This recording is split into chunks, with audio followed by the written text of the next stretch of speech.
Hello, good morning, नमस्कार। आज हम चर्चा करेंगे UNRWA के बारे में। यूनाइटेड नेशन की एक संस्था है जो फिलिस्तीनी शरणार्थियों के लिए काम करती है। इसे इजराइल ने बैन कर दिया है। तो हम देखेंगे कि यह संस्था क्या है, इजराइल ने इसे बैन किया, क्यों किया है और इसका इम्पैक्ट क्या होगा। ये सारी चीज़ अभी हम समझने का प्रयास करते हैं। चलिए शुरू करते हैं। इजरायली पार्लियामेंट जिसको नेसेट बोला जाता है ने 29 अक्टूबर 2024 को दो बिल पास किए। यह दोनों बिल क्या करता है, इस UNRWA को बैन करता है इजराइल और उनके जो इजराइल और जो फिलिस्तीनी टेरिटरी है, क्षेत्र है, वहाँ ऑपरेटिंग यानी संचालन से बंद करता है। अब UNRWA क्या है, इसका फुल फॉर्म होता है United nation relief and work agency for Palestine A refugee, यानी फिलिस्तीन शरणार्थियों के लिए राहत कार्य एजेंसी है यूनाइटेड नेशन का, है ना, जो कि शरणार्थियों के लिए काम करता है। जो नेसेट जो है ऑल्सो, या जो इनका पार्लियामेंट है, जिस तरह हमारा इंडियन पार्लियामेंट है उसी तरह इनका इजरायली पार्लियामेंट को नेसेट बोला जाता है। जिस तरह हमारे पार्लियामेंट को लोकसभा राज्यसभा है ना, दो। अब UNRWA को यह टेररिस्ट ऑर्गेनाइजेशन यानी आतंकवादी संस्था होने के लिए भी वोट किए हैं। सारे संबंधित एजेंसी से तोड़ लिया है। किस एजेंसी से? UNRWA यानी United nation relief and work agency for Palestine refugee, यानी यूनाइटेड नेशन का यह संस्था है जो कि वहां पे फिलिस्तीनी शरणार्थी है उसके लिए काम करती है। क्लियर? अब यहाँ पे यह समझेंगे कि UNRWA क्या है। यह जो United nation relief and work agency for Palestine refugee UNRWA क्या है। देखिए, UNRWA को क्या जो फाउंड किया गया, इसका स्थापना हुआ 1949 में हुआ। क्यों? क्योंकि अरब इजराइल वार जब 1948 में UN द्वारा जब इजराइल का एग्जिस्टेंस हुआ, उस समय पूरे अरब कंट्री और इजराइल के साथ युद्ध हुआ था। इजराइल को वेस्टर्न कंट्री ने भी सपोर्ट किया था, उस समय किए थे और आज भी कर रहे हैं। तो 1949 में लगभग 7 लाख फिलिस्तीन शरणार्थी वहां से डिस्प्लेस्ड हुए, फिलिस्तीनी वहां से डिस्प्लेस्ड हुए। अगल बगल कुछ सीरिया में गए, कुछ लिबनान में गए, कुछ वहीं पे वेस्ट बैंक में इजराइल में भी कुछ रह गए, है ना। इसलिए अगल बगल अरब कंट्री में वो चले गए, डिस्प्लेस्ड हुए, एक जगह से दूसरे जगह गए। क्लियर? और 1949 में इसकी स्थापना हो गया था और यह काम करना शुरू किया 1 मई 1950 से। गाजा में या इजरायली ऑक्युपाइड जो वेस्ट बैंक है, लेबनान है, सीरिया है, जॉर्डन है ना, जहां जहां पे फिलिस्तीन शरणार्थी आश्रय लिए हुए हैं, टेंट वगैरह लगा के आश्रय लिए हुए हैं, वहां पे यह काम करता है। क्या? कौन? UNRWA। इससे पहले मैं हमास और इजराइल के वार के संबंध में बहुत सारा वीडियो बनाए हूँ, इंटरनेशनल प्लेलिस्ट में आपको मिल जाएगा। वहाँ पे इस सारी चीज़ मैं डिस्कस किया हूँ, वेस्ट बैंक कहाँ, लेबनान, सीरिया, जॉर्डन, है ना। यहाँ पे केवल UNRWA के बारे में मैं चर्चा करूँगा। क्लियर? तो 1949 में बना। क्लियर? 50 से काम करना शुरू कर दिया और यह Lebanon, Syria, Jordan, West Bank वहाँ काम करता है जहाँ पे फिलिस्तीनी शरणार्थी आश्रय लिए हुए हैं, शॉर्ट शेल्टर सेटर लिए हुए। अब ये करता क्या है यह UNRWA वहाँ के जो भी शरणार्थी है उनके बच्चे को एजुकेशन देता है, हेल्थ केयर सबको देता है और रिलीफ और सोशल सर्विस प्रोवाइड कराता है। इवन माइक्रो फाइनेंस भी देता है, छोटे छोटे वित्त देते हैं और इमरजेंसी असिस्टेंस सहायता भी प्रदान करता है। लगभग 5.9 मिलियन फिलिस्तीनी रिफ्यूजी इस सारे क्षेत्र में मिला के रहते हैं। 1 मिलियन 10 लाख के बराबर होता है। क्लियर? ये काम हो गया UNRWA का। क्लियर?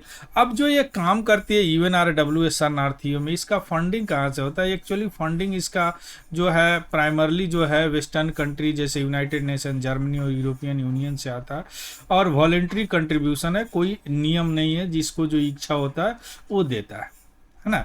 जैसे कुछ दिन पहले यूनाइटेड नेशन ने फंडिंग को रोक दिया था। क्लियर। यूनाइटेड स्टेट्स ने फंडिंग को रोक दिया था। यूनाइटेड नेशन से भी कुछ पैसे आते हैं, लेकिन वह इसके काम ऑफिस वर्क के लिए, यानी इसके प्राइमरली एडमिनिस्ट्रेशन के लिए आते हैं। बाकी जो एजुकेशन वगैरह प्रोवाइड कराते हैं ये बिल्कुल या दान पे निर्भर करता है, कुछ कंट्री देते हैं उन्हीं के ऊपर निर्भर करता है। क्लियर।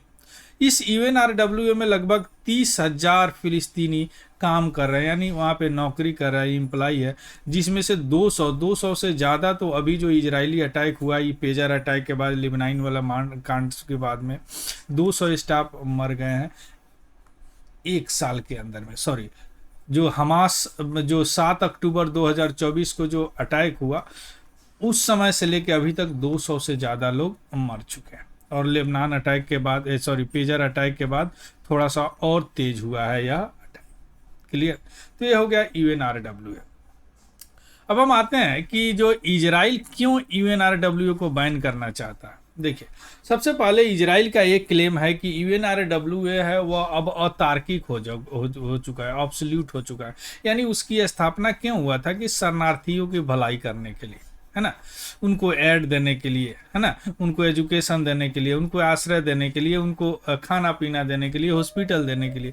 अब इजराइल ये क्लेम करता है कि अब जो फिलिस्तीनी रिफ्यूजी है वह यूएनआरडब्ल्यूए उस रिफ्यूजी को एड यानी सहायता देने के कारण अभी जो पीस सेटलमेंट है हमास और गाजा और इजराइल के बाद इजराइल के बीच में, वह अभी नहीं हो पा रहा। क्यों? चूंकि ऐसा इजराइल का कहना है कि 2023 के अटैक में लगभग 1300 कर्मचारी जो यूएनआरडब्ल्यूए में काम करते हैं वह खुद भाग लिए थे इस 7 अक्टूबर 2023 के अटैक में, है। और इसी अटैक के कारण यह अभी वार इतना भयानक रूप मिडिल ईस्ट में सारे लोग, ईरान, सीरिया, लेबनान, सारे लोग इन्वॉल्व हो गए। क्लियर। अब इसके कारण और इसमें जो टीचर हैं जो अभी एजुकेशन देते हैं, वे एक्चुअली एजुकेशन नहीं देते हैं, वह भी अटैकर हैं, अटैक करते हैं, अटैक करवाते हैं, उसमें इन्वॉल्व होते हैं। ऐसा एलिगेशन है कि इसका इजराइल के किसके खिलाफ? यूएनआरडब्ल्यूए के खिलाफ है। हालांकि यूएनआरडब्ल्यूए ने भी बहुत सारे स्टाफ को फाइट किया, वहां से हटा दिया जो इस वार वगैरह में शामिल थे। क्लियर। तो यह एलिगेशन है किसका? इजराइल का। अब हम आते हैं कि जो 2 बिल है वह बिल क्या क्या पास हुआ। जो शुरू में बोले 2 बिल पास हुआ। फर्स्ट बिल जो है यूएनआरडब्ल्यूए के संचालन को रोकता है, यानी यूएनआरडब्ल्यूए के ऑपरेशन को इजराइल क्षेत्र में जो भी फिलिस्तीनियन रिफ्यूजी क्षेत्र से रोक दिया, यानी बैन करता है। जो भी उनका ऑफिस है, जो भी सर्विस प्रोवाइड कराते हैं, कोई भी जो भी एक्टिविटी प्रोवाइड कराते हैं डायरेक्टली या इनडायरेक्टली, सबको रोक दिया गया है, बैन कर दिया गया है इजराइल सॉवरिन टेरिटरी से, फर्स्ट बिल द्वारा। सेकंड बिल द्वारा जो इनका लीगल इम्यूनिटी है, यानी इनको जो कानूनी संरक्षण मिला हुआ है, यह भी खत्म कर दिया गया है। और गवर्नमेंट एम्प्लॉय और यूएनआरडब्ल्यूए के बीच में जो भी इनके बीच में टाई है, जो भी बीच में संबंध है, सारी खत्म हो गया है। जो भी इनका लीगल इम्यूनिटी है, जो लीगल इनको अधिकार मिला हुआ है, सारे ले लिए गए हैं वापस। जो भी एजेंसी के स्टाफ हैं, यानी जो भी यूएनआरडब्ल्यूए के स्टाफ है, सेकेंड बिल द्वारा। यह 2 बिल है। अब हम यहाँ बात करते हैं कि इसका इम्पैक्ट, प्रभाव क्या है जो भी इजराइल अभी लिया है। अब इससे क्या होगा? जो गाजा में जो इसेंशियल जो एड है, जो भी सहायता, जो कि गाजा को लगभग 2 मिलियन पीपल है जो कि इसी पे आश्रित है, यूएनआरडब्ल्यूए की के सर्विस पे, उनको बेसिक नेसेसिटी की कमी हो जाएगी। जैसे फूड हो गया, वाटर हो गया, हाइजीन सप्लाई हो गया, उनको कौन देगा? दूसरी बात की या यूएनआरडब्ल्यूए या हेल्थ और वैक्सीनेशन सर्विस भी प्रोवाइड कराते थे, है ना, जैसे पोलियो वैक्सीनेशन हो गया, और भी कोई इन्फेक्शियस डिजीज जो भी उनके लिए प्रोवाइड कराते थे, वह अब रिस्क पे आ जाएगा। तीसरा बात, वेस्ट बैंक पर भी प्रभाव पड़ेगा, है ना। वेस्ट बैंक पर प्रभाव पड़ेगा कि वहां पे 19 रिफ्यूजी कैंप है, वहाँ पे लगभग 90 से ज़्यादा स्कूल है, बहुत सारे हेल्थ सर्विस है, बहुत सारे पेरेंटल केयर है कि जो भी युद्ध में मारे गए उनके माता पिता नहीं है, उनको केयर वहाँ पे किया जाता है। तो ये सारे पे प्रभाव पड़ेगा यूएनआरडब्ल्यूए के सर्विस खत्म करने के बाद। क्लियर।